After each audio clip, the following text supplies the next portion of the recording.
আমাদের মাঝে এবারে উপস্থিত হয়েছেন আমাদের এলাকার প্রিয় তারুণ্য হযরত মাওলানা হাফিজ মহিউদ্দিন মাস্টার সাহেব।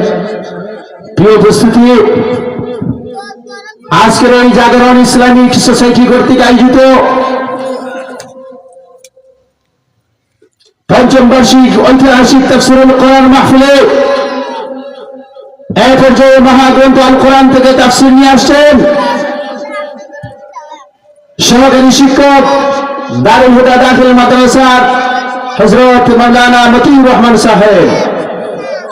সম্মানিত মেহমানকে ওনার বয়ান পেশ করার জন্য সবিনয় অনুরোধ জ্ঞাপন করছি।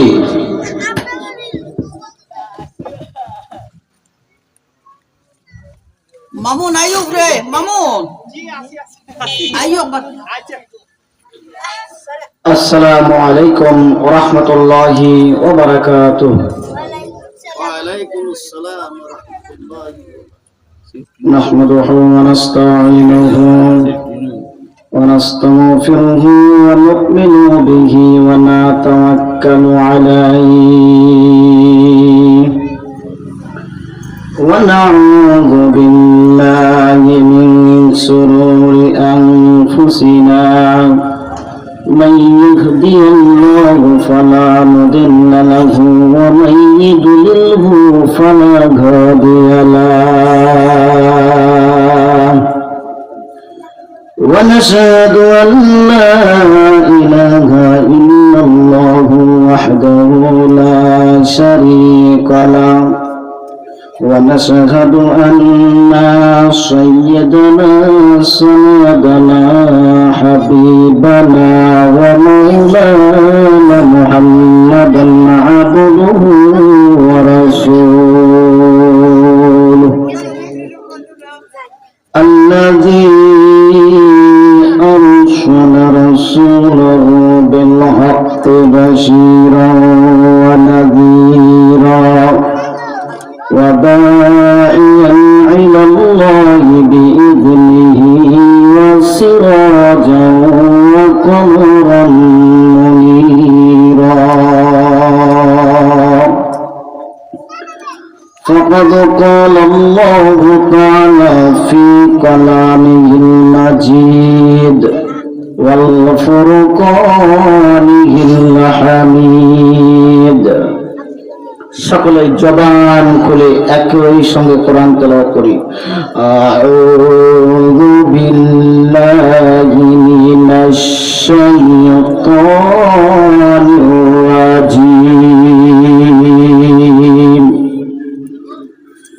বিসমিল্লাহির রাহমানির রাহিম।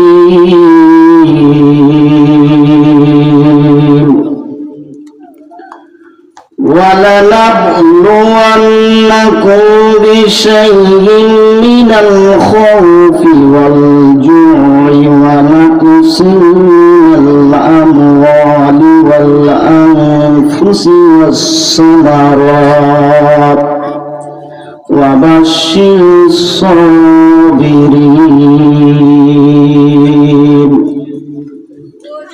الَّذِينَ إِذَا أصابتهم مصيبة قالوا إنا لله وإنا إليه راجعون.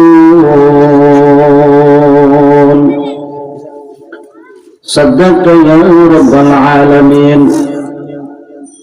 قال رسول الله صلى الله عليه وسلم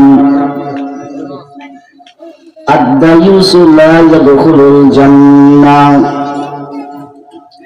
وقال تبارك وتعالى في شان حبيبه في سورة الأحزاب إن الله وملائكته يصلون على النبي يا أيها الذين آمنوا صلوا عليه وسلموا تسليما شغل درود شكري اللهم صل على سيدنا مولانا محمد وعلى عليه سيدنا مولانا এ দুনিয়া পরে রবে আমরা একদিন থাকব না সবাই মোদের ভুলে যাবেন নবীজি মোদের ভুলবেন না আল্লাহুম্মা سيدنا وعلى علي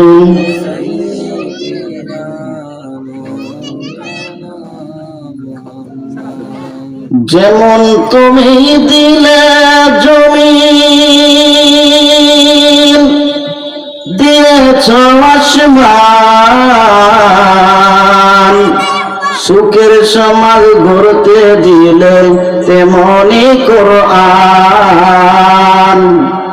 তোমার দয়ায় ফুরান গো মাবুদ তোমার দয়ায় ফুরান সকলে বলে বালাগাল্লাহ বিকামালিহি কাশাফাত জারি জামালিহি হাসানাত জামিউ খিসালিহি সাল্লু আলাইহি ওয়া আলিহি মুআজ্জাজ মুহতারাম সম্মানিত উলামায়ে কেরাম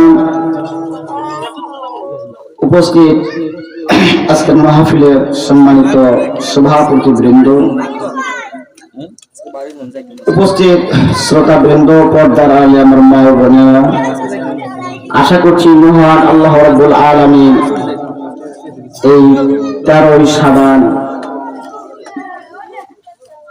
মহান আল্লাহ রাব্বুল আলামিন আপনাদেরকে আমাকে সুস্থ রেখেছেন সেই মহান আল্লাহর দরবারে শুকরিয়া আদায় করছি যে আল্লাহ তাবারক ওয়া তাআলা সুস্থ রেখে কোরআনের ময়দানে আসার তৌফিক দান করলেন তিনি ইচ্ছা করলে আপনাকে আমাকে বিভিন্ন ভাবে পেরেশানি দিয়ে মামলা মোকদ্দমা দিয়ে জেলে কারাগারে রাখতে পারতেন কথা বলেন ঠিক না ঠিক তিনি ইচ্ছা করলে আপনাকে আমাকে বিভিন্ন রকম হাসপাতালে বেরিয়ে রোগী বানিয়ে রাখতে পারতেন কথা বলেন ঠিক না ঠিক সেই মহান আল্লাহ রাব্বুল আলামিন সুস্থ রেখে কোরআনের ময়দানে আসার তৌফিক দিয়েছেন সেই মহান মুনিবের দরবারে তার দেওয়া জিহ্বা দিয়ে শুকরিয়া আদায় করছি সকলেই বলি আলহামদুলিল্লাহ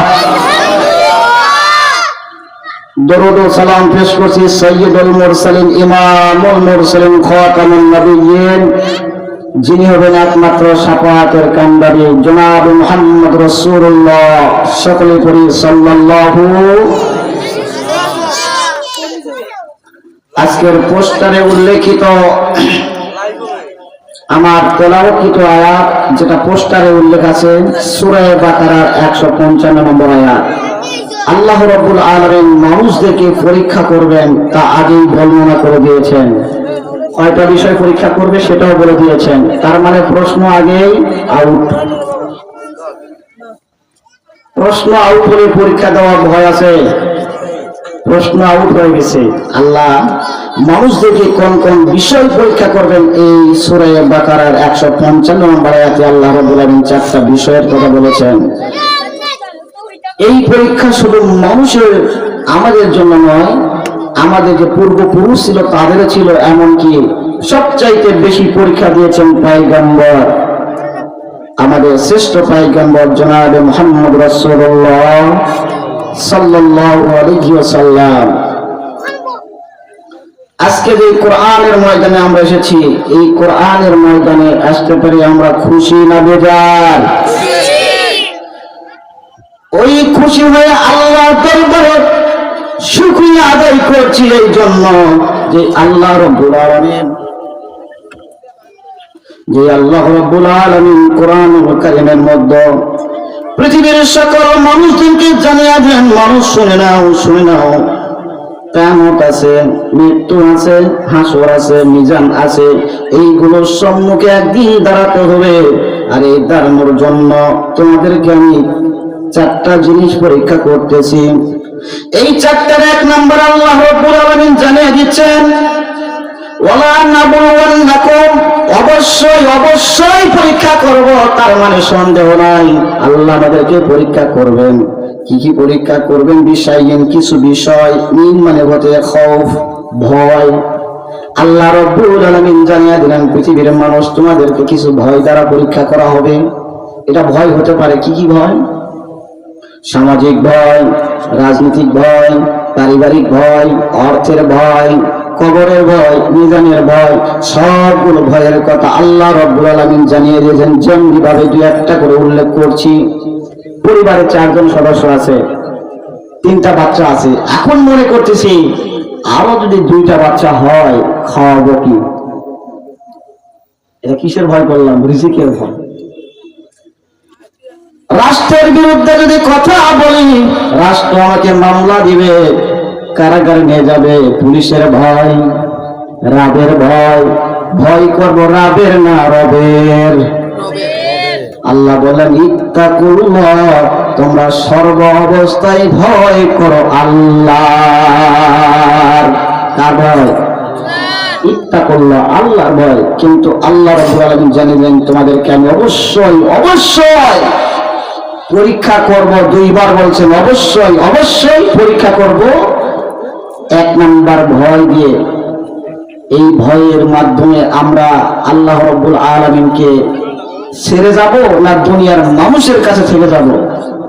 আমরা রাবের ভয় করব না রবের ভয় করব? রবের ভয় করব।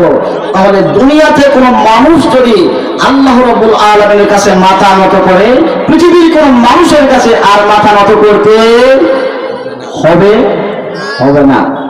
মাথা নত করেছেন আপনার আমার পয়গম্বর জনাবে মুহাম্মদ রাসূলুল্লাহ সাল্লাল্লাহু আলাইহি ওয়াসাল্লাম।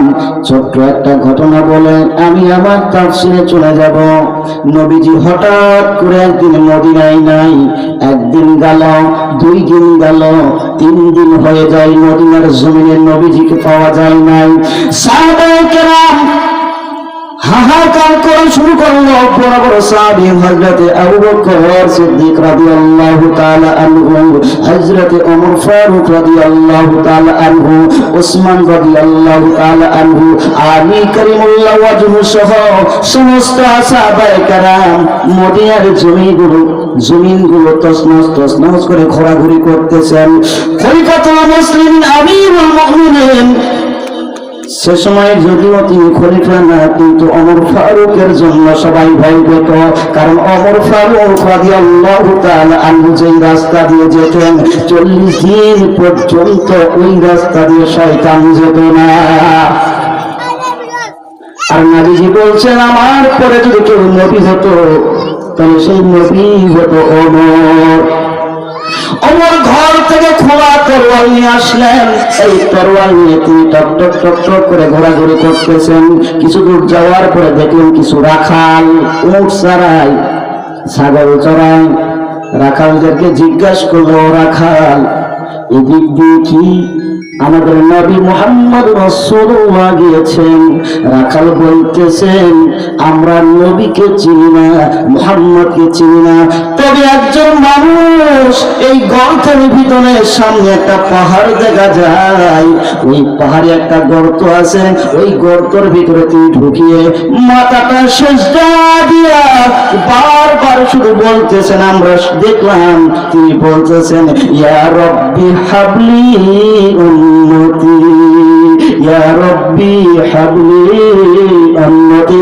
ও মাবুদ আল্লাহ, কিয়ামতের দিন মুসিবতের সময় যেদিন আসে যাবে, লক্ষ লক্ষ কোটি কোটি মানুষ আসবে, অসংখ্য নবীর পয়গম্বরের উম্মতেরা আসবে, কিন্তু আমার উম্মতের কি হবে, আমার উম্মতের কি হবে, আমার উম্মতের কি হবে, এই বলে সিজদায় তিনি চলে গেছেন। হযরত ওমর ফারুক রাদিয়াল্লাহু তাআলা আনহু গেলেন, আবু বকর গেলেন, আবু বকর রাদিয়াল্লাহু তাআলা গিয়ে বলতেছেন, আসসালামু আলাইকুম ইয়া রাসূলুল্লাহ, আসসালামু আলাইকুম ইয়া হাবিবাল্লাহ হুজুর। আমি কোন আবু বকর আসি জানেন?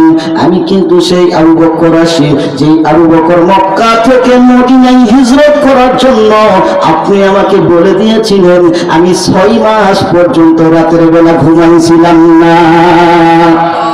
আমি আবু বকর, সেই আবু বকর যেদিন আসার পথে, হিজরত করে আসার পথে গর্তের ভিতরে আপনি ঢুকলেন, আমিও ঢুকলাম। আর গর্তের মুখের মাঝে একটা মাকড়সা জাল দিল, ওই জালের উপর কবুতরে ডিম দিল। আর কাফেররা খোঁজার জন্য এসে পেল না। আমি আবু বকর গর্তের ভিতর থাকা অবস্থায় আমার রানের উপর আপনি মাথা লাগাইয়া দিলেন। আপনারা কিছু ঘুম ধরল। আমি দেখলাম চতুর্দিকে খন্দক। খন্দক বোঝেন? গাড়া, যেখানে সাপ বিচ্ছু থাকে।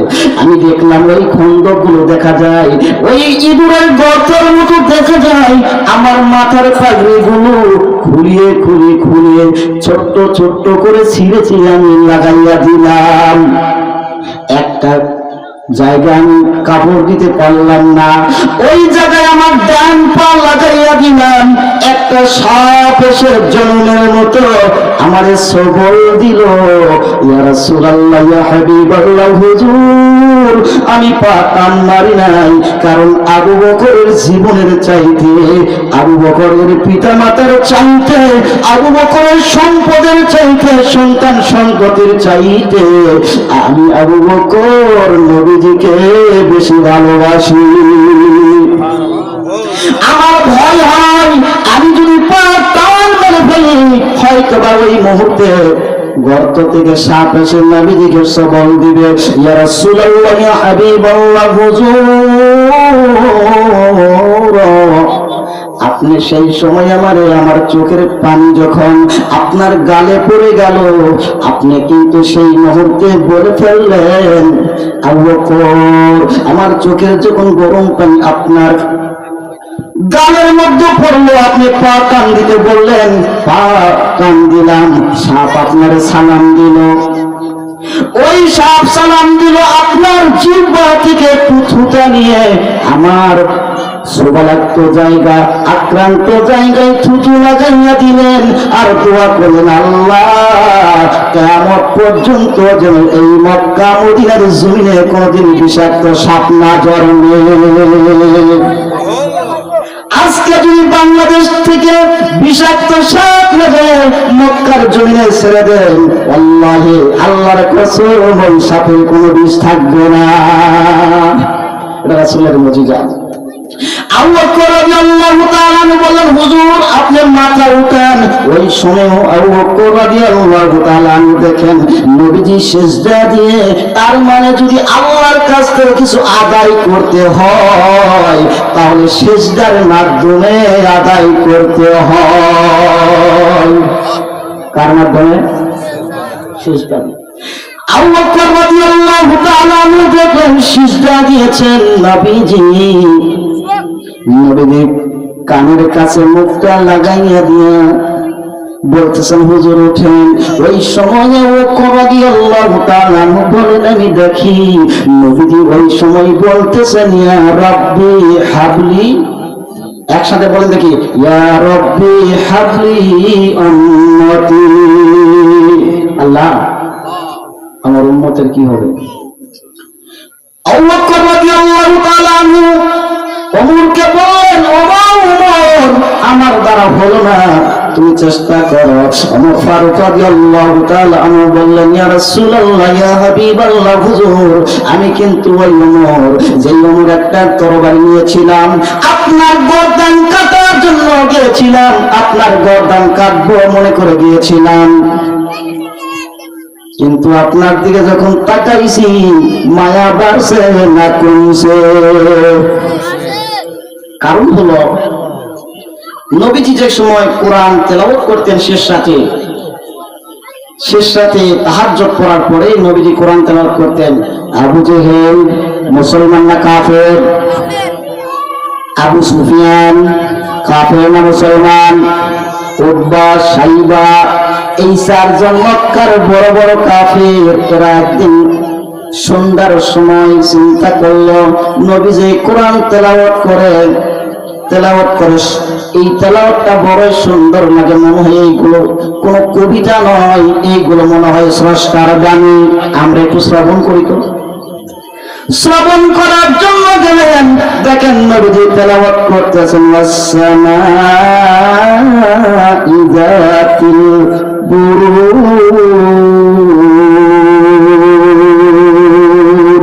আল্লাহু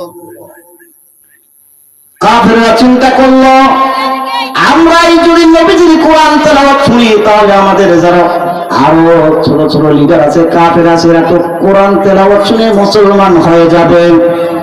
এরা তখন চিন্তা করলো এই কোরআন তেলাওয়াত বন্ধ করতে হবে। সিদ্ধান্ত কার? এই সিদ্ধান্ত নিল কাফেরেরা।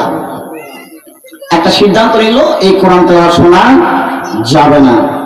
এরা চারজনে তখন বৈঠক করে বললো যে কোরআন তেলাওয়াত শোনা যাবে না।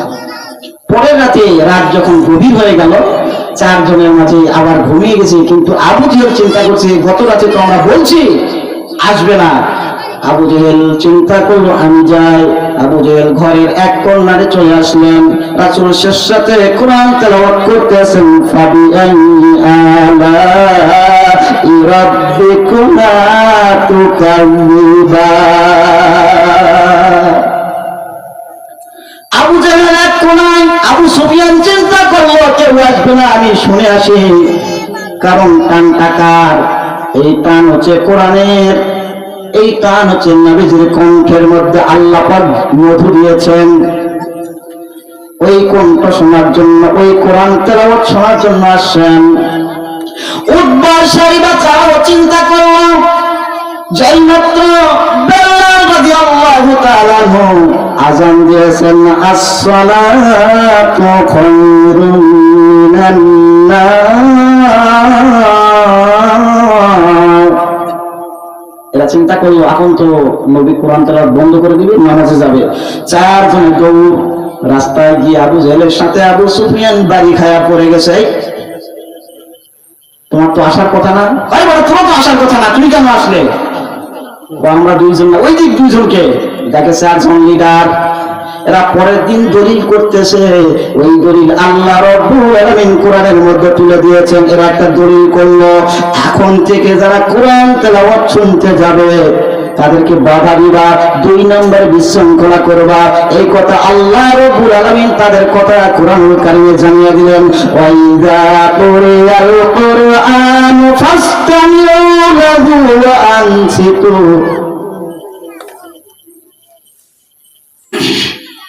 আল্লাহ রাব্বুল আলামিন তাদের কথাগুলো কোরআনে নোট করে দিলেন। আবার মজাটা দিলেন ওয়াকাল আল্লাযীনা কাফারু লা তাসমাউ লিহাযাল কুরআন وقال الذين كفروا لا تسمعوا لهذا القرآن। এই কাফেররা চিন্তা করে গবেষণা করে জানা দিল তোমরা যতদিন পর্যন্ত কোরআনে তেলাওয়াত যেখানে হবে, নবীজির হাদিসের কথা যেখানে হবে, সেখানে তোমরা বাধা দিবা। কোথায়? লা তাসমাউ লিহাযাল কুরআন, যেখানে কোরআন হবে তোমরা শুনবা না। সাহাবায়ে কেরাম চলে গেলেন। আমি বলতেছিলাম কোন জায়গায়? গর্তের মধ্যে নবীজি মনে আছেন। আমি সংক্ষেপে শেষ করছি, চলে যাব তাফসিরে। ওমর ফারুক রাদিয়াল্লাহু তাআলা আনহু বললেন ইয়া রাসূলুল্লাহ, ইয়া হাবিবাল্লাহ, হুজুর আমি কিন্তু ওই ব্যক্তি যে তরবারি নিয়ে গিয়েছিলাম আপনার গর্দান কাটার জন্য, কিন্তু আমি গর্দান কাটি নাই। আপনার দিকে যখন দেখছি আমার মন বলে আপনি একজন পৃথিবীর শ্রেষ্ঠ মহামানব। নবীজি আপনি মাথা উত্তোলন করুন। তিনি মাথা উত্তোলন করলেন না, মাথা উত্তোলন করলেন না। এবার তারা চিন্তা করলো আমাদের দ্বারা হবে না, হবে না, হবে না। তার একজন জামাই আছেন, নবীজির 4 জন সাহাবী, বড় বড় সাহাবী। আবু বকর রাদিয়াল্লাহু তাআলা আনহু হচ্ছেন শ্বশুর। কে হয়? শ্বশুর। ওমর ফারুক রাদিয়াল্লাহু তাআলা আনহু তিনিও শ্বশুর। ওসমান রাদিয়াল্লাহু তাআলা আনহু তিনি হচ্ছেন জামাই। আলী রাদিয়াল্লাহু তাআলা আনহু তিনিও জামাই। তারা চিন্তা করলেন আলীর কাছে যাই। আলীর কাছে গেলেন। আলী রাদিয়াল্লাহু তাআলা বললেন আমার দ্বারা হবে না। তার যে মা আছে তিনি মেয়েকে মা বলে ডাকতেন, ফাতেমার কাছে চলো। তার সংক্ষেপ করছি, ফাতেমা রাদিয়াল্লাহু তাআলা আনহার কাছে গেলেন। ফাতেমা রাদিয়াল্লাহু তাআলা আনহা দুইটা বাচ্চা হাসান আর হুসাইনকে সাথে নিলেন, নিয়ে এসে গর্তের কাছে আসলেন। এসে বললেন আসসালামু আলাইকুম ইয়া রাসূলুল্লাহ, আসসালামু আলাইকুম ইয়া হাবিবাল্লাহ। হুজুর ও আব্বা, আপনি না আমারে মা বলে ডাকতেন, আজকে 3 দিন যাবত আপনারে পাই নাই। আর রাস্তা দেখে যখন আসতেছিলাম রাখালেরা আমাদেরকে ধরলো।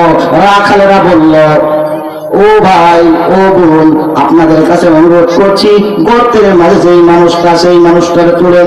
যেই মানুষটা গর্তের মাঝে ঢুকে ইয়া রাব্বি হাবলি উম্মতি বলা শুরু করেছে, ওই সময় থেকে আমাদের ছাগলগুলো মাঠের ঘাসে মুখ দেয় নাই। শুধু তাই নয়, উটের যেই বাচ্চা 3 দিন বয়স, আল্লাহি আল্লাহর কসম, ওই বাচ্চাগুলো মায়ের স্তনে মুখ দেয় নাই। উটের দুধগুলো বাচ্চাগুলো খায় না। উটগুলো আকাশের দিক তাকায় আর চোখ দিয়ে টপ টপ টপ টপ করে পানি পড়ে।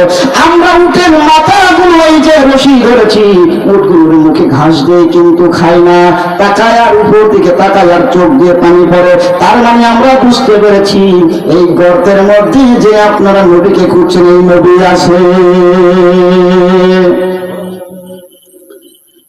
ফাতেমা বললেন আব্বা, আপনি যখন সফরে যাইতেন যাবার সময় আমার সঙ্গে সাক্ষাৎ করে যেতেন, আসে সর্বপ্রথম আমার সঙ্গে সাক্ষাৎ করতেন। এখান থেকে হাদিস থেকে শিক্ষা হলো, এখান থেকে জানা গেল যখন আপনি বাজার থেকে আসবেন খাবার যেই মিঠাইগুলো আনবেন সর্বপ্রথম আপনার কন্যা সন্তান হাতে দিবেন। কারণ হলো আপনি ছেলে তো বাজারে যায় আর মেয়ে তো বাজারে যায় না। নবীজির শিক্ষা, নবীজি তাই করতেন। ফাতেমা বললেন আব্বা জান আপনি মাথা উত্তোলন করুন, আমি মা ফাতেমা আসছি। আপনি মা আসছি, আপনি মা বলে ডাকেন। নবীজি মাথা উত্তোলন করলেন না। আবু বকর যাওয়ার সময় বলেছিলেন হুজুর আমার জীবনে যত নেক আমল করেছি আপনার উম্মতের জন্য দিয়ে দিলাম। নবীজি মাথা উত্তোলন করে নাই। ওমর ফারুক রাদিয়াল্লাহু তাআলা বলেছিলেন ইয়া রাসূলুল্লাহ ইয়া হাবিবাল্লাহ, হুজুর আমার জিন্দেগিতে যত নেক আমল করেছি সমস্ত নেক আমলগুলো কঠিন কিয়ামতের দিন মুসিবতের সময় আপনার উম্মতের যখন বিচার ফায়সালা হবে, যদি কারণে কি প্রয়োজন হয় আমার সমস্ত নেক আমলগুলো আপনার উম্মতের জন্য দিয়ে দিলাম। নবীজি মাথা উত্তোলন করে নাই। মা ফাতেমা বললেন ইয়া রাসূলুল্লাহ ইয়া হাবিবাল্লাহ, হুজুর আমার জিন্দেগির যত নেক আমল আছে আমি আপনার উম্মতের জন্য দান করে দিলাম। নবীজি মাথা উত্তোলন করলেন না। এবার নবীজি বললেন মাথা উত্তোলন করলেন না। মা ফাতেমা বললেন ইয়া রাসূলুল্লাহ ইয়া হাবিবাল্লাহ, হুজুর আপনি যাদেরকে সবচাইতে বেশি ভালোবাসেন আমার 2টা সন্তান আপনার নাতি, যেই নাতিগুলো আপনি নামাজ পড়া অবস্থায় আপনি যখন নামাজ পড়তেন আমার সন্তানগুলো আপনার পিঠে চড়ে আপনাকে ঘোড়ার মতো রাখতেন, আর আপনি দীর্ঘ সময় ঘন্টার পর ঘন্টা সিজদার মধ্যে থাকতেন। ওই নাতিদেরকে বলছি আপনি মাথা উত্তোলন করেন। নবীজি তখনও বলেন ইয়া রাব্বি হাবলি উম্মতি। নবীজি মাথা উত্তোলন করলেন না। যেই মাত্র ফাতিমা বললেন ইয়া রাসূলুল্লাহ ইয়া হাবিবাল্লাহ আপনার আমার 2টা সন্তান আপনার এই 2টা নাতিকে আপনার উম্মতের জন্য কুরবানি করে দিলাম। জিবরাইল সাল্লাম সাথে সাথে এসে বললেন ইয়া রাসূলুল্লাহ আপনি মাথা উত্তোলন করুন, আল্লাহ পাক তার দোয়া কবুল করে নিয়েছে। নবীজি মাথা উত্তোলন করে বললেন ও ফাতেমা তুমি কোন দোয়া করলা?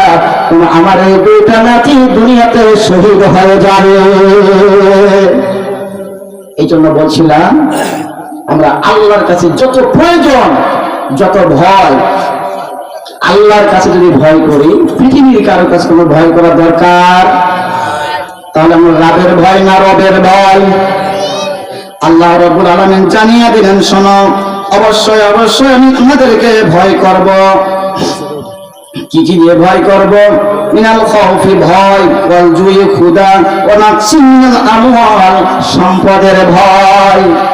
মালের বহু বচন আমওয়াল, সম্পদের ভয়। কিসের ভয়? আল্লাহ পরীক্ষা করবেন, এই সম্পদ গুলো একবার দিবে আর একবার কেড়ে নিবে।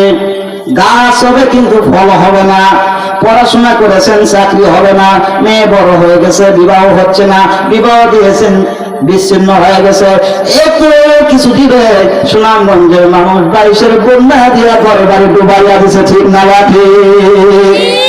আবার ওই ঘর বাড়িগুলো ফিরিয়ে দিচ্ছেন কে? আল্লাহ। এইভাবে মানুষদেরকে পরীক্ষা করবেন। এই পরীক্ষার সময় আপনি পাস না ফেল, এটা আল্লাহ দেখবেন। আপনি কাকে চাই, দুনিয়া না আখিরাত? যুগে যুগে সমস্ত পাইগম্বর পরীক্ষা নিয়েছেন, এর মাঝে একজন প্রায় পরীক্ষা দিয়েছেন। সবচাইতে বেশি পরীক্ষার মাঝে একজন 18 বছর পরীক্ষা দিয়েছেন, তার নাম হচ্ছে হযরত আইয়ুব আলাইহিস সালাম। নাম কি? আইয়ুব আলাইহিস সালাম। এনার 4 জন স্ত্রী। কয়জন? 4 জন স্ত্রী, 4 জন ছেলে, 3 জন মেয়ে। আল্লাহ রাব্বুল আলামিনের হাজার হাজার কোটি কোটি লক্ষ লক্ষ বিলিয়ন ট্রিলিয়ন টাকার মালিক করে দিয়েছিলেন। এরপরে তিনি সারাদিন ইবাদত করেন, সারাটা দিন ইবাদত করেন, রাতের বেলা ইবাদত করেন, মাঠে যান এই সময় আল্লাহকে ডাকেন, রাতের বেলা তিনি ইবাদত করেন। আমাদের একজন প্রকাশ্য শত্রু আছে, ইন্নাশ শাইতান আদুউন মুবিন। আমাদের একজন প্রকাশ্য শত্রু আছে, নাম কি? শয়তান। নাম কি? এই শয়তান একদিন, ইবলিস একদিন আল্লাহকে বলছেন, আল্লাহ আপনার আইয়ুব যে পরিমাণ ইবাদত করে এর কারণ কি জানেন? ওই কি, আপনাদের টাকা পয়সা ধন সম্পদ দিচ্ছেন এই জন্য ইবাদত করে। আল্লাহ রাব্বুল আলামিন বললেন যে সে যদি গরিব হয় কোথায় ইবাদত করবে না? বললো যদি অসুস্থ হয় তাহলে কি ইবাদত করবে? আপনি অসুস্থ দেন, একদিনও তো অসুস্থ দিলেন না, সে তো সুস্থ সবল। আল্লাহ বললেন না, আমি যদি তার অসুস্থ করি তাও সে ইবাদত করবে। তাহলে বোঝা গেল আমরা যদি অসুস্থ হই ইবাদত করব, যদি গরিব হয়ে যায় ইবাদত করব, যদি আল্লাহ সম্পদ দেয় ইবাদত করব। আইয়ুব আলাইহিস সালামের সংক্ষেপে ঘটনা বলে শেষ করতেছি। হযরত আইয়ুব আলাইহিস সালাম যারা উট চড়াইতেন মাঠে, একদিন এসে বলতেছেন, নবী গো আপনার উট নিয়ে মাঠের মধ্যে যখন আমরা ঘাস খাওয়াচ্ছিলাম, হঠাৎ করে আকাশ থেকে এক খণ্ড আগুন আসলো, আসে আপনার উট গুলো সম্পূর্ণ পুড়ে শেষ। আইয়ুব আলাইহিস সালাম বললেন, আজকে তেলাওয়াতকৃত আয়াত, আল্লাযীনা ইযা আসাবাতুহুম মুসিবা ক্বালু ইন্না লিল্লাহি ওয়া ইন্না ইলাইহি রাজিউন। তিনি তেলাওয়াত করলেন কি? ইন্না লিল্লাহ। তিনি তেলাওয়াত করলেন ইন্না লিল্লাহ। যে আল্লাহ রাব্বুল আলামিন আমাকে সম্পদ দিয়েছেন, ওই আল্লাহ রাব্বুল আলামিন আবার সম্পদ নিয়েছেন, কোনো সমস্যা নাই। পরের দিন হঠাৎ করে আসলেন, ছাগল চড়াইতেন, তারা এসে বললেন আপনার যত ছাগল ছিল সমস্ত ছাগলগুলো আগুনে পুড়ে গেছে। এরপরের দিন তিনি আবার বললেন ইন্না লিল্লাহ। যে আল্লাহ আমাকে সম্পদ দিয়েছেন ওই আল্লাহ আমার কাছ থেকে সম্পদ নিয়েছেন। বোঝা গেল আপনার আমার যদি কোনো সম্পদ আল্লাহ রাব্বুল আলামিন কুনিয়া দেয়, হতাশ হওয়ার কারণ নাই, কারণ সম্পদের মালিক হলো কে?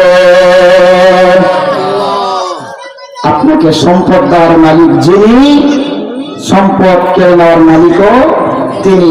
তিনি হতাশ হলেন না, তিনি ইবাদতে মশগুল আছেন। হঠাৎ করে দেখা গেল বাড়ি ছাদটা ধসে, ছাদটা পড়াইয়া উল্টিয়া গিয়া 4 জন ছেলে 3 জন মেয়ে দুনিয়া থেকে বিদায় নিয়ে নিল। সমস্ত মানুষ তখন তারে বলতেছেন, তুমি কি ইবাদত করো, কোন আল্লাহর ইবাদত করো? তোমার তো শুধু বিপদ আর বিপদ,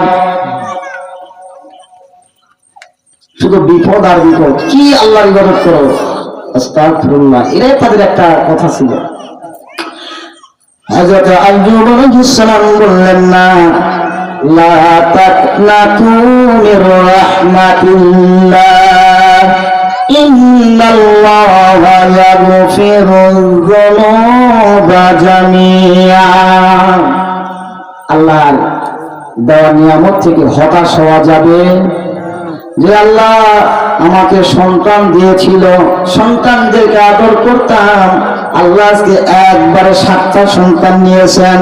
ইন্নালিল্লাহ। এরপরে আইয়ুব আলাইহিস সালাম ইবাদত করেন, হঠাৎ করে দেখা গেল পায়ের মধ্যে ঘা শুরু হয়ে গেল, এরপরে হাতে শুরু হলো। তাফসীরে কারকগণ লেখেন আইয়ুব আলাইহিস সালামের প্রত্যেকটা লোমে লোমে ঘা দেওয়া শুরু হয়ে গেল।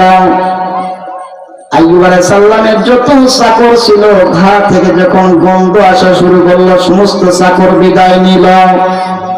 আইয়ুব আলাইহিস সালামের 4 জন স্ত্রী ছিল, তার সেবা করা থেকে বিরত হয়ে গেল, 3 জন চলে গেল। একজন থাকলো, এই মহিয়াসীন নারী হলেন লাইলা বিনতে রহিমা। এই রহিমা তো এমনি এমনি থাকলেন না, এই রহিমাকে একটু শুনে নেন। এই রহিমার আব্বার নাম হচ্ছেন হযরত ইয়াকুব আলাইহিস সালাম, তার ভাইয়ের নাম হযরত ইউসুফ আলাইহিস সালাম, তার দাদার নাম হযরত ইসহাক আলাইহিস সালাম, হযরত ইসহাক আলাইহিস সালামের আব্বার নাম হচ্ছেন হযরত ইব্রাহিম আলাইহিস সালাম। বুঝা গেল, ভালো জায়গার মেয়ে যদি হয় ভালো ফলাফল পাওয়া যায়। আম গাছ থেকে আম পাওয়া যায়, কাঁঠাল গাছ থেকে কাঁঠাল পাওয়া যায়, কলা গাছ থেকে তাল পাওয়া যায় না। এই জন্য 6 জন নারীকে বিবাহ করা নিষেধ আছে। আন্নানা মান্নানা সাদ্দাকা আদ্দাকা, এই 6 প্রকার নারীকে যারা বিবাহ করবে দুনিয়ায় সারা জীবন শান্তি হবে। যদি সময় হয় এই 6 প্রকার নারী কারা, একটার পর আন্নানা মান্নানা সাদ্দাকা আদ্দাকা, এই 6 প্রকার নারীর বিশ্লেষণ করে যাব ইনশাআল্লাহ। সমস্ত মানুষ যখন সংক্ষেপ করছে, আইয়ুব আলাইহিস সালামের গায়ে ঘা দেওয়া শুরু করলো। গ্রামের মানুষজন বললেন, তুমি না নবী, তোমার গায়ে কেন ঘা? কিন্তু তিনি জানেন আল্লাহ রাব্বুল আলামিন অবশ্যই পরীক্ষা, ওয়ালা নাবলুওয়ান্নাকুম, আল্লাহ রাব্বুল আলামিন অবশ্যই অবশ্যই পরীক্ষা করবেন, পরীক্ষা করবেন। অসুস্থ হয়ে গেলেন, ঘা হওয়া শুরু হয়ে গেল। যত সম্পদ ছিল বিক্রি করা শুরু করে দিলেন। 1 বছর, 2 বছর, 3 বছর, 4 বছর হয়ে গেল। গ্রামের মানুষ তখন বললেন, এই গ্রামে তোমার আর থাকা যাবে না, তোমার গা থেকে যে পোকাগুলো ওটা শুরু হয়ে গেছে, এই পোকার যে গন্ধ হয়, দুর্গন্ধ হয়, না জানি এই পোকাগুলো এক স্থান থেকে অন্য স্থানে, একজনের শরীর থেকে অন্যজনের শরীরে পার হয়ে যাবে, আমরা আপনাকে রাখবো না। তার 2 জন চাকর ছিল, এই 2 জন চাকর আর রহিমা, এই 3 জনে মিলে একটা সাদা বস্তার উপর হযরত আইয়ুব আলাইহিস সালামকে তুলে নিয়ে আরেকটা গ্রামে চলে গেলেন। ওই গ্রামে কিছুদিন বসবাস করলেন। আবার যখন পোকার গন্ধগুলো তারা অনুভব করলো, গোশতগুলো খুলে খুলে দেওয়া শুরু হয়ে গেল। গোশতগুলো যখন খুলে খুলে চলে গেল, পোকাগুলো থকবক থকবক করছেন। এই সময় আইয়ুব আলাইহিস সালাম আল্লাহকে ভুলে না, কারণ আমি যে অক্সিজেন নিচ্ছি, অক্সিজেনের মালিককে। আমি যে জিহ্বা দিয়ে প্রত্যেকটা জিনিসের স্বাদ গ্রহণ করি, যে জিহ্বা দিয়ে ভাতের এক স্বাদ, মিষ্টির এক স্বাদ, তেঁতুলের এক স্বাদ, টক জাতীয় আরো জিনিস, বড়ের এক স্বাদ, আপেল এক স্বাদ, মিষ্টি আর এক স্বাদ, যত প্রকার স্বাদ গ্রহণ করি একটা জিহ্বা দিয়ে 10,000-এর বেশি স্বাদ গ্রহণ করি আমরা। এই স্বাদগুলো গ্রহণ করার ক্ষমতা দিয়েছেন কে? ওই আল্লাহর কাছে তিনি বলেন, আল্লাহ আমারে তুমি পরীক্ষা করতেছ, আমি বুঝছি। এরপরে তিনি একদিকে সন্তান হারায় গেলেন, 2 নম্বরে যত পশু ছিল, উটগুলো ছিল, ছাগল ছিল, কম্বা ছিল, সবগুলো শেষ হয়ে গেল। বাড়ির ওয়াল ভেঙে, দেওয়াল ভেঙে 7 জন শিশু দুনিয়া সন্তান দুনিয়া থেকে বিদায় নিয়ে গেল। নিজের 4 জন স্ত্রীর মাঝে 3 জন স্ত্রী বিদায় নিয়ে চলে গেল। দ্বিতীয় নাম্বার গ্রামে 1 বছর 2 বছর থাকার পরে আবার তৃতীয় নাম্বার গ্রামে গেল। পর্যায়ক্রমে 7টা গ্রাম পরিবর্তন করলো। 7ম নাম্বার গ্রামকে পরিবর্তন করার পরে আবার সবাই যখন চলে গেল, হযরতে রহিমা আলাইহিস সালাম তখন তাকে কোলের মধ্যে নিয়ে মাঠের মধ্যে একটা মরুভূমিতে গেলেন। মরুভূমিতে গিয়ে ছোট্ট একটা তাঁবু টাঙ্গা দিলেন। ওই তাঁবুর মধ্যে রহিমা আলাইহিস সালাম হযরতে রহিমা তখন তার ভিতরে ঢুকে দিলেন। ঢুকে দেওয়ার পরে রহিমা তখন চলে গেলেন মাঠের মধ্যে মানুষের বাড়ি বাড়ি কাজ করার জন্য। কি করার জন্য? কাজ করবেন, টাকা আনবেন, ওই টাকা দিয়ে কিছু ক্রয় করে তাকে খাওয়াবেন। কারণ নবীজির শিক্ষা হলো করোনা ভিক্ষা। ইসলামে 2টা কাজ জায়েজ, তবে সর্বনিম্ন জায়েজ একটা হলো ভিক্ষা করা, আর 2 নাম্বার হলো তালাক দেওয়া। আল্লাহ রাসূল বলছেন তালাকের শব্দ যেখানে শব্দ উচ্চারিত হয় ওখানে আসমানটা কেঁপে ওঠে। এই জন্য ভিক্ষা যারা চায় এরা মানুষের কাছে চায়। কার কাছে চায়? মানুষের কাছে চায়। আর মানুষ কখনো আপনি পেট ভরাতে পারে না। দেখবেন মসজিদের বারান্দায় বসে আছে, নামাজ হয়, আর ওই মসজিদের সময় মানুষ আসবে টাকা চায়। ওই ব্যক্তিগুলো যদি আল্লাহর দেওয়া বিধান নবীর শিক্ষা মেনে নিত, নবীজি চাওয়ার জন্য কি করেছিল মনে আছে? বলছিলাম কি নবীজি চাওয়ার জন্য কি দিয়েছিল?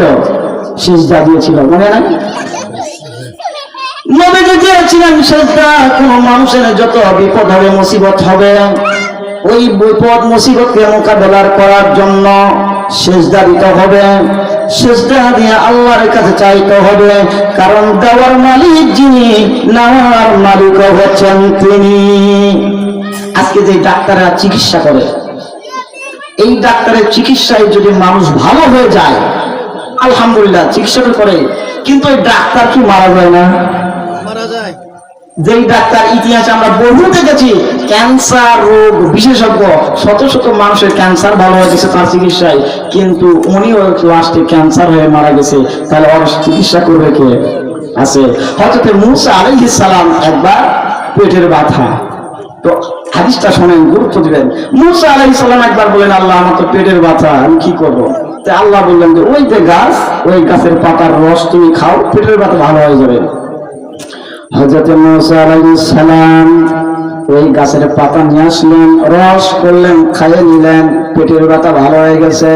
কয়েকদিন পর আবার দেখা দিচ্ছে পেটের ব্যথা। উনি আবার ওই গাছে গেছেন, ওই গাছ থেকে পাতা নিয়েছেন, রস করছেন, খাইয়ে নিয়েছেন, কিন্তু পেটের ব্যথা ভালো হয় নাই। হযরত মূসা আলাইহিস সালাম তুরপা রেখে গাছে কান লাগাইয়া কথা বলতেন, যে কান লাগাইয়া কথা বলছেন, আল্লাহ গতদিন পেটের ব্যথা হলো, ওই গাছের পাতার রস খাইলাম, ভালো হয়ে গেল, আজকে কেন হলো না? আল্লাহ বলেন, মূসা ওই দিন ছিল আমার হুকুম, আর আজকে আমার নাই হুকুম। একই ঔষধ, একই প্রেসক্রিপশনের ওষুধ, একজন ভালো হয়ে যায় আর একজন মারা যায়। ঔষধের কাজ করার জন্য আল্লাহর অনুমতি লাগবে, আল্লাহর হুকুম লাগবে, আল্লাহর পারমিশন লাগবে। কথা বলেন ঠিক না ঠিক? আমাদের মাঝে একটা ব্যারাম আছে, সেটা হলো ভাই কয়েকদিন যাবত অসুস্থ একজন মানুষের কাছে যখন আপনি অসুস্থর বর্ণনা দিবেন, আল্লাহ আপনার রোগের মধ্যে আরো রোগ বৃদ্ধি করে দিবেন। রোগ হয়েছে ডাক্তারকে বলতেই হবে, বলবেন, কিন্তু যে কোনো জায়গায় একজন আরেকজনের সাক্ষাৎ হলেই বলতেছে, যে অসুখে পড়ে গেছি রে ভাই, জ্বর সর্দি কাশ দুনিয়ার অসুখ, না, এটা বলা যাবে না। আপনি ডাক্তারকে তো বলবেন, আর মনে মনে বলবেন, আল্লাহ অসুস্থ দেওয়ার মালিক তুমি, আর সুস্থ করার মালিক তুমি। আল্লাহ আপনার বিনা পারমিশনে একটা গাছের পাতা নড়ে না, তাহলে কেমন করে আল্লাহ আমার রোগ হয়ে গেল? আল্লাহর কাছে আইয়ুব আলাইহিস সালামের মতো চায় না, আল্লাহ যতদিন বেঁচে রাখবেন ইবাদত করার তৌফিক দেন, আর যতদিন ইবাদত করার তৌফিক দিবেন আল্লাহ শিরক মুক্ত ইবাদত করার তৌফিক দেন। এবার চলে আসছি আমরা হযরত আইয়ুব আলাইহিস সালাম। এবার চলে গেলেন মরুভূমির মাঝে, মনে আছে? মরুভূমির মাঝে রেখে তার স্ত্রীর নাম কি মনে আছে? রহিমা। নাম কি? রহিমা। হযরত রহিমা এবার দিন দিন কাজ করে, দিন দিন এনে খাওয়ায়, দিন দিন আনে আর খাওয়াই। হঠাৎ করে রহিমা একদিন চলে আসলো, কিন্তু খাবার নাই। মাগরিবের আজানের সময় হয়ে গেছে, কিন্তু কোনো প্রকার খাবার নাই। এই সময় একজন ইহুদি মহিলা বলতেছেন, ও রহিমা, বলে কি, তোমার মাথার চুলগুলো দেখতেছি অনেক সুন্দর, তুমি যদি চুল থেকে কিছু অংশ আমার কেটে দাও তাহলে আমি কিছু খাবার দিব, আর ওই খাবার নিয়ে তুমি ও তোমার অসুস্থ নবীকে খাওয়াইবা, তোমার স্বামীকে খাওয়াইবা। রহিমা রাজি হলেন না। কিন্তু পর্যায়ক্রমে ঘটনা সংকেত করছি, একবার এসে তিনি কিছু চুলের মুঠি দিয়ে দিলেন, সামান্য কিছু অংশ। এই সময় শয়তান, আমি প্রথমেই বলছিলাম আমাদের একজন প্রকাশ্য শত্রু আছে, তার নাম কি? এই শয়তান আসে আইয়ুব আলাইহিস সালামকে বলছেন, আইয়ুব, মানুষের রূপ ধারণ করে, আইয়ুব একটা খবর আছে, কি, তোমার স্ত্রী চুরি করবার গিয়েছিল, চুরি করবার গিয়ে ধরা খাইছে, আর ওই এলাকার মানুষ তোমার স্ত্রীর মাথার চুল কেটে দিয়েছে। চুল কাটছে কে আর বর্ণনা দিল কে? এই জন্য করে আমাদেরকে সর্ব অবস্থায় সাবধান থাকতে হবে। আমাদের পিছনে সর্ব অবস্থায় শয়তান কিন্তু মানুষের রূপ ধারণ করে আপনার কাছে এসে, আমার কাছে এসে আপনার স্ত্রী সম্পর্কে, আপনার বোন সম্পর্কে, আপনার বন্ধু সম্পর্কে বিভিন্ন রকম তথ্য তুলে ধরতে পারে। মনে করবেন যে এরকম আমার বন্ধুই, কিন্তু আসলে সে কি? শয়তান। নামাজের সময় হয়েছে, বাজারে দেখবেন নামাজের সময় হয়ে গেছে, আজান হচ্ছে, ঠিক এমন সময় দেখছেন হঠাৎ করে আপনার দোকানে বেচা কিনা বেশি শুরু হয়ে গেছে। দোকানদার আছে না, দোকানে বেচা কিনা বেশি শুরু, একটার পর একটা মানুষের লাইন ধরছে। আল্লাহ রাব্বুল আলামিন বলছিলাম পরীক্ষা করবেন, আপনি দোকান রেখে মসজিদে যাবেন না বেচা কিনা করবেন, এটাই আপনার পরীক্ষা। জমিনে আপনি চাষ করতেছেন, ধান লাগাচ্ছেন, আর সামান্য জায়গা আছে, আজান হয়ে গেছে, ধান লাগাবেন না মসজিদে যাবেন অথবা মাঠেই নামাজ পড়বেন, যেখানে থাকবেন সেখানে নামাজ পড়বেন। আল্লাহর ডাক দিয়েছে, নামাজ পড়বেন না আপনি ফসল বুনবেন। বিশেষ করে জুমার দিন যখন আজান হয়ে যায়, আজানের পর, জুমার আজানের পর যত কাজ করবেন, বালেক পুরুষের জন্য একমাত্র বিশেষ প্রয়োজন চিকিৎসা ব্যতীত সম্পূর্ণ দুনিয়াবি কাজ হারাম। নামাজের আজান হয়ে গেছে, আপনার ডাক দিয়েছেন, সূরা জুমার মধ্যে আসে, মুয়াজ্জিন আপনার ডাক দিচ্ছে, আর আপনি ওইটা বাদ দিয়ে আপনি আপনার কাছে ব্যস্ত, তাহলে আল্লাহর ওয়ার্ডার মানলেন না আপনি আপনার নফসের ওয়ার্ডার মানলেন? নফসের ওয়ার্ডার মানলেন না আল্লাহর ওয়ার্ডার? আল্লাহর ওয়ার্ডার। হযরত মূসা আলাইহিস সালাম একদিন আল্লাহ বলছেন, আল্লাহ, আমি যেই জান্নাতে থাকবো ওই জান্নাতে একই সাথে পাশে কে থাকবে? তো বললেন যে ও যে একটা কামার আছে, কামার বুঝেন আপনারা? কামার কি করে? কামার দিয়ে আপনারা কি পাবেন? লোহার জিনিস বানায়। হ্যাঁ, লোহা পিঠে যে হাতুড়ি বানায়, এই পৃথিবীতে প্রথম একজন নবী কিন্তু এটা আবিষ্কার করে, নবীর দ্বারা আসেন হযরত দাউদ আলাইহিস সালাম। তিনি নবী মানুষ, তিনি যখন লোহার উপর হাত দিতেন একবারে মোমের চাইতে নরম হতো, যেভাবে ইচ্ছা সেভাবে তৈরি করতেন। তো মূসা আলাইহিস সালাম বলেন, আল্লাহ, আমার পাশে জান্নাতে কে থাকবে? তো আল্লাহ দিলেন ওই কামার। মূসা আলাইহিস সালাম চিন্তা করলো, দেখি তো কামারের গুণ কি কারণে?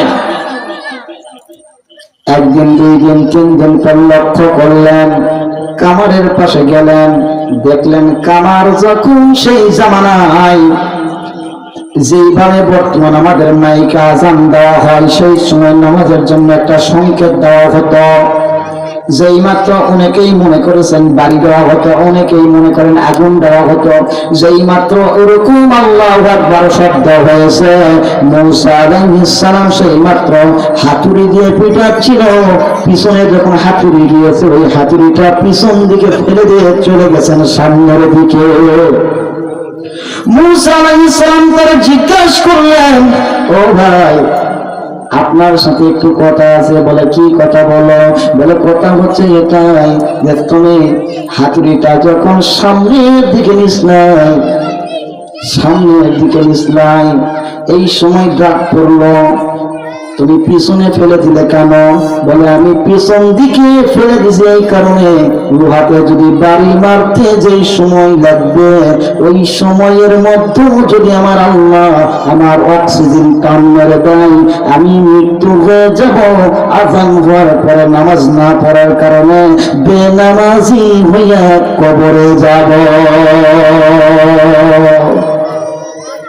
এই জন্য আমাদের সময়ের প্রতি গুরুত্ব দিতে হবে। কার প্রতি? সময়ের প্রতি গুরুত্ব দিতে হবে। 2 নম্বর আজকের আলোচনা সার সংক্ষেপ বলছি। আজকের আলোচনা আরেকটা কথা বললাম, সেটা হলো জীবনে যত বিপদ আসবে, মুসিবত আসবে, বিপদ দিবেন কে?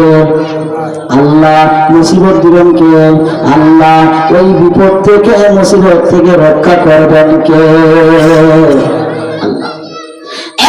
শুধু মনে করবেন, আল্লাহ আমার তো কিছু ছিল না, আমি তো কিছুই না, কিন্তু আজকে তুমি আমারে কত দিয়েছ। যারা অসুস্থ হয়, নাকের মধ্যে 2টা নল ঢুকে দিয়া 10 কেজি 20 কেজি অক্সিজেন ঢুকে দেয়। ওই 10 কেজি অক্সিজেনের দাম কত? একদিন 24 ঘন্টা কোনো মানুষের ভিতর যদি অক্সিজেন দেয়, তো টাকা খরচ হয় 13,000। বর্তমান বাজারে লাগে 20,000। তাহলে আপনি দেখেন তো 30 দিনে আপনি কত অক্সিজেন দেন? প্রতিদিন অক্সিজেন কত টাকা? 20,000 টাকা। তাহলে 30 দিনে কত হয়? আপনি বছরে কতগুলো নেন? আপনার এই বয়সে কতগুলো নিয়েছেন? এই পরিমাণ কি আপনার টাকা আছে? আপনি যে চোখ দিয়ে দেখতেছেন, চোখের যে আলো দিয়ে দেখতেছেন, একটা চোখ যদি আল্লাহ একটু বাঁকা করে দিলে রোগটা, আপনার চোখ দিয়ে দেখতে পাবেন? এই জন্য করে আল্লাহ রাব্বুল আলামিন যে সময়গুলো দিয়েছেন, এই সময়গুলোতে আমাদের বেশি বেশি কাজ করতে হবে, আমল করতে হবে। আমি আলোচনা করতেছিলাম আইয়ুব আলাইহিস সালাম এবার কোন জায়গায়? একটা তাঁবুর ভিতরে। এই জায়গায় রহিমা হযরত রহিমা স্বামীর খেদমত গুলো করতেছেন, হাত পা গুলো টিপাইয়া দিচ্ছেন, হাত পার ভিতর থেকে পোকা গুলো সরাইয়া দিচ্ছেন। হযরত রহিমা বর্ণনার মধ্যে আসেন, হযরত রহিমা স্বামীর খেদমত করতেছেন। মা বোনেরা শুনে রাখবেন, আপনারা 4টা কাজ করলে আল্লাহর নবীজি বলেন জান্নাত। মা বোনদের জন্য 4টা কাজ করলে 8টা জান্নাত। কয়টা কাজ? 4টা কাজ যদি মা বোনেরা করেন, 8টা জান্নাত বলতেছি, আসতেছেন। এবার আসুন, হযরত রহিমা এবার চুল দিয়ে পোকাগুলো উঠিয়া দেন, মাথার চুল দিয়ে পোকাগুলো উঠাইয়া দেন। সমস্ত শরীর যখন পোকা ধরে গেছেন, রহিমা পোকাগুলো উঠাইয়া দেন চুল দিয়ে। কিন্তু সুন্দর মাত্রা দিস বুঝতে পারলেন তাকে লাগছে। হযরত রহিমা আলাইহিস সালাম তখন তিনি জিহ্বা দিয়ে স্বামীর পোকাগুলো তুলিয়ে দিয়েছে। কারণ হলো, এই মেয়েকে একটু লক্ষ্য করবেন। আরেকবার বলতেছি, এই মহিলাটাকে ভালো বংশের মহিলা যদি হয়, ভালো বাচ্চা হয়। আর ভালো বংশের মহিলা যদি না হয়, ভালো সন্তান আশা করা যায় না। আমরা মাদ্রাসায় শিক্ষক ক্লাস নেই, আসে অভিভাবকেরা বলে, হুজুর ভালো করে পড়াবেন, পড়া মনে রাখতে পারে না। আপনি হারাম খায়া সন্তান জন্ম দিয়া ওই সন্তান দ্বারা আরাম করা সম্ভব নয়। আব্দুল কাদের জিলানী রহমাতুল্লাহ আলাইহি, হযরত আব্দুল কাদের জিলানী রহমাতুল্লাহ আলাইহি একদিন তার মাকে বলতেছেন, মা, ও মা। বলে, কি? বলে মা আমার কিছু পড়া মনে থাকতেছে না, স্মৃতিশক্তি থাকতেছে না। আমি যখন আপনার পেটের মধ্যে ছিলাম আপনি মনে হয় কোন অন্যায় কাজ করেছেন কিনা, গুনাহের কাজ করেছেন কিনা। হযরতে আব্দুল কাদের জিলানীর মা বলল বাবা রে না, আমি জিন্দেগিতে করছি না, তবে একটা কাজ করছি, এটার কারণে হতে পারে। বলে সেটা কি? বলে সেটা হলো তুমি যখন আমার পেটের মধ্যে ছিলা তোমার নানির বাড়ি মানে আমার মায়ের বাড়ি গিয়েছিলাম, গিয়ে দেখি উঠানের উপরে চালে কিছু বড়ই লারে দেওয়া আছে। আমি মনে করছি তোমার নানির ওখান থেকে বড়টা খাই নিয়েছিলাম, পরে জানতে পারলাম তোমার নানির না। এটাই মনে হয় আমার একটা গুনাহ হতে পারে। আমি আপনি বাজারে যাই, বাদামওয়ালা আসে, বাদামওয়ালা আসে, কালিওয়ালা আসে, পেজিওয়ালা আসে, হঠাৎ করে একটা বাদাম নিয়ে দুইটা টিপা দিয়ে একটা বাদাম মুখের মধ্যে দেই। কথা বলেন ঠিক না রাখি? হকুল্লাহ হকুল্লাহ মানুষের কাছে দেই, হক আছে। আল্লাহর ইবাদত আছে, নামাজ পড়েন নাই, জোহরের নামাজ পড়েন নাই, আসর পড়েন নাই, হঠাৎ না বুঝে আপনি লটারি খেলেছেন, জুয়া খেলেছেন, সুদ খেয়েছেন, ঘুষ খেয়েছেন। আল্লাহ রব্বুল আলামিন একটা রাস্তা রেখেছেন, তওবা করবেন, আল্লাহ রাস্তায় সিজদা করেন, শেষ রাতে উঠুন, গোসল করলেন, নামাজ পড়ুন, কোরআন পড়ে আল্লাহর কাছে সিজদা দিবেন। আল্লাহ জীবনে যা কিছু করেছি আল্লাহ আজকে তওবা করলাম, আর জিন্দেগিতে এমন কাজ আমি করব না। আমার আল্লাহ রব্বুল আলামিন বলেন ইন্নাহু কানা গাফফারা, নিশ্চয় আল্লাহ বড়ই ক্ষমাশীল।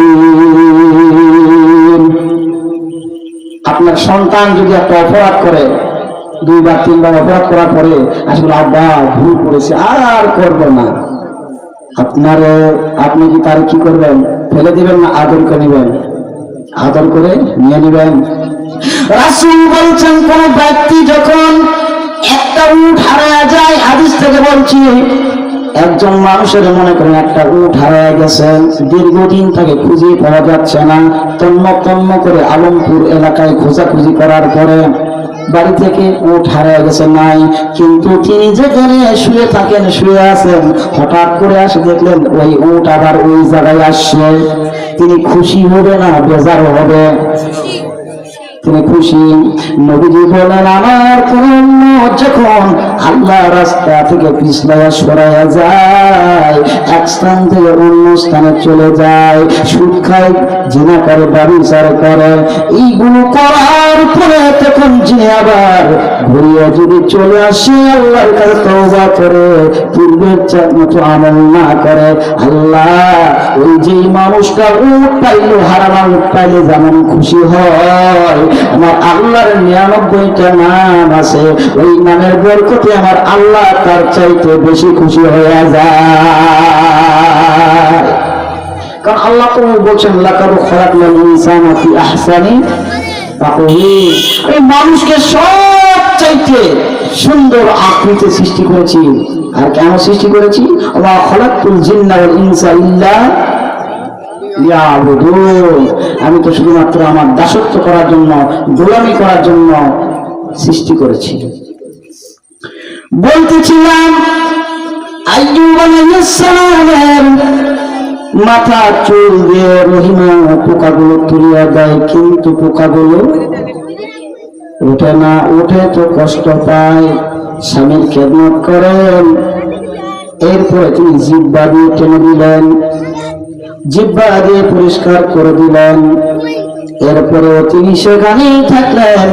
এইটা বলার উদ্দেশ্য হলো আরো তিনজন স্ত্রী চলে গেছেন, কাজের মানুষগুলো ছিল তারাও চলে গেছেন আপনার আমার কাছে। কিন্তু যখন মানুষ আপনার কাছ থেকে স্বার্থ পাবে, স্বার্থ, টাকা আছে আপনার পিছনে ঘুরবে, অর্থ আছে পিছনে ঘুরবে, কিন্তু যেদিন আপনি অসুস্থ হয়ে যাবেন, টাকা পয়সা থাকবে না, আপনার পিছনে আর কেউ ঘুরবে? আল্লাহ রাব্বুল আলামিন বলেন ইয়াউমা ইয়াফিরুল মারউ মিন আখিহি, কিয়ামতের দিন মুসিবতের সময় মানুষ যখন দেখবে তার একটা নেকির প্রয়োজন, দৌড় মারে গিয়ে বলবে ওটা আমার ভাই, এটা আমার মাস্টার ভাই এসে গেছে, এটা আমার ভাই, ভাই আমার একটা নেকি হলে আমি জান্নাতে যাব। আল্লাহ বললেন ইয়াউমা ইয়াফিরুল মারউ মিন আখি, সেদিন ওই ভাই বলবে দুনিয়ার কোন ভাই আমার ছিল না, ঘুরে যাবে, শেষ, পরিচয় দিবে না, দৌড় মারবে। ইয়াউমা ইয়াফিরুল আখি, ভাই পরিচয় দিবে না। এরপর মনে করবো ওয়া উম্মিহি ওয়া আবি, আল্লাহ আমার মা আমাকে সারা খানা খাইতো না, ওই মা আছে, মার কাছে যায়, মার কাছে যাবে, মা বলবে দুনিয়াতে আমার কোনোদিন বিয়ে হয় নাই, সন্তানও নাই, কেমন সন্তান বলে তুমি দাবি করো, তুমি আমার সন্তান না। দৌড় মারবো বাবার কাছে, আবি, আব্বা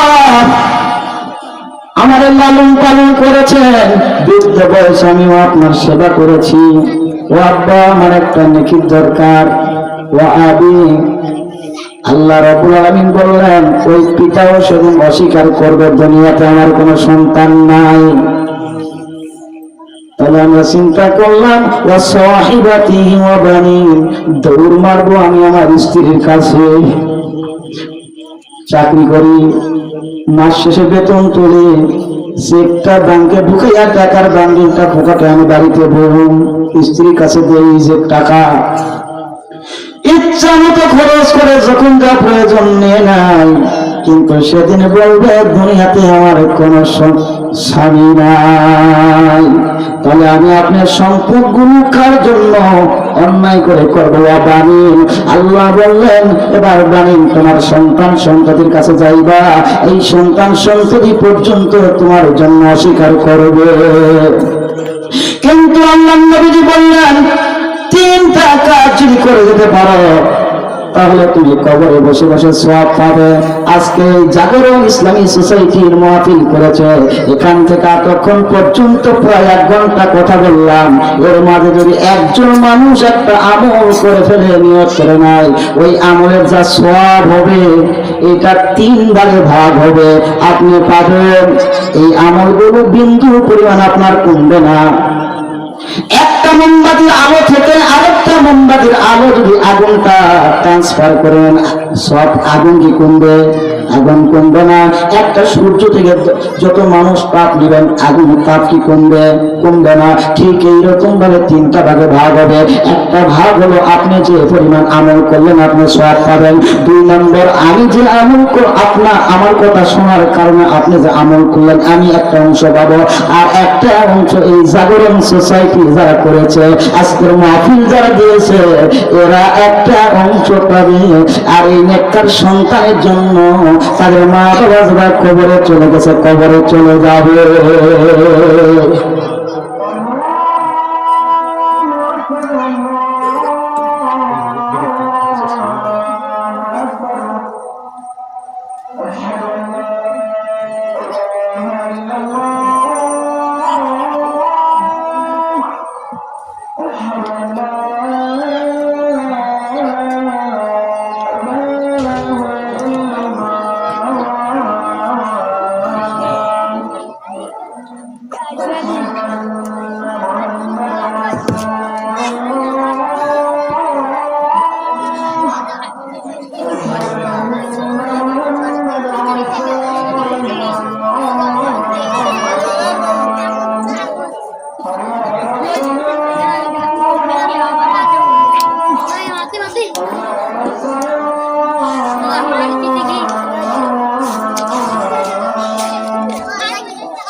শেষ হলো এই পাশে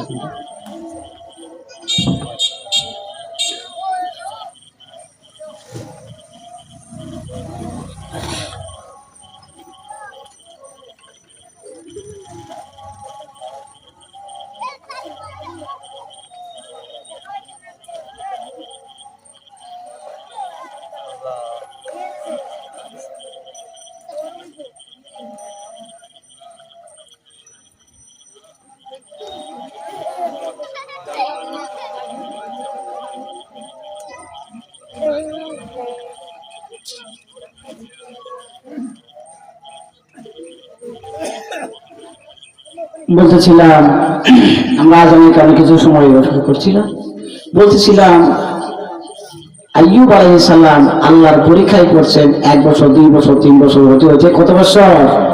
18 বছর। কয় বছর? 18 বছর। সমস্ত জায়গায় যখন পোকা দিলেন, এরপরে যখন কলিজা আর জিহ্বা বাতিল, কলিজা আর জিহ্বা বাতিত, এরপরে যখন জিহ্বায় পোকা লাগা শুরু হয়েছে, আইয়ুব আলাইহিস সালাম বলছেন আল্লাহ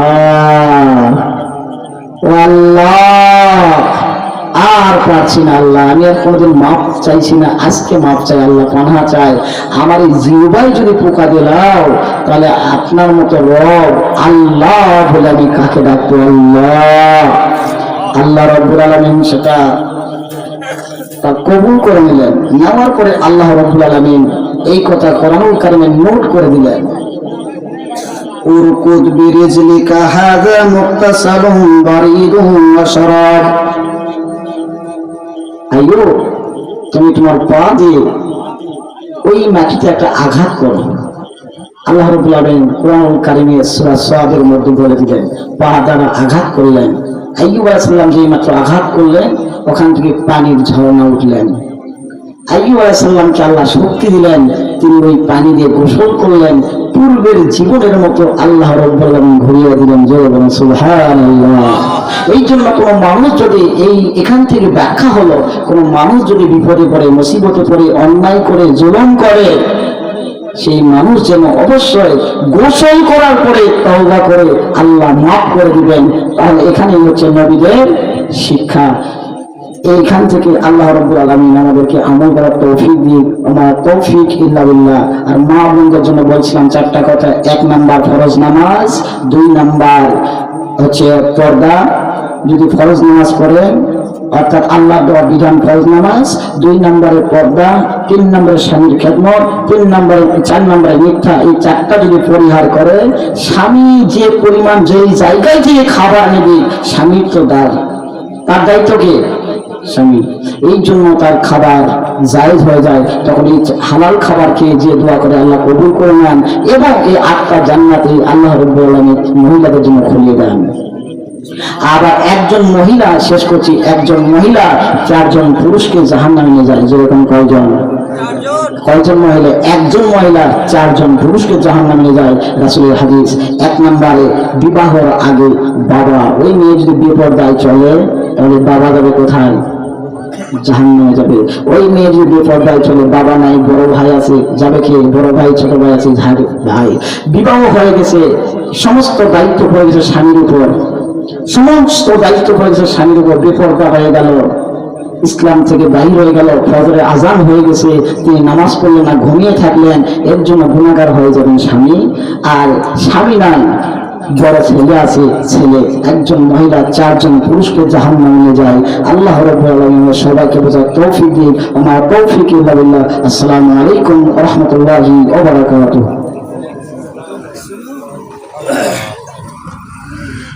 আলহামদুলিল্লাহ। প্রিয় উপস্থিতি, আমরা অত্যন্ত মূল্যবান বয়ান শুনছিলাম। প্রিয় এলাকাবাসী, এশার আজান পড়ে গেছে, আমরা নামাজের জন্য প্রস্তুতি নেই। এশার নামাজের পরপরই আমাদের পরবর্তী অধিবেশনের কার্যক্রম শুরু হবে।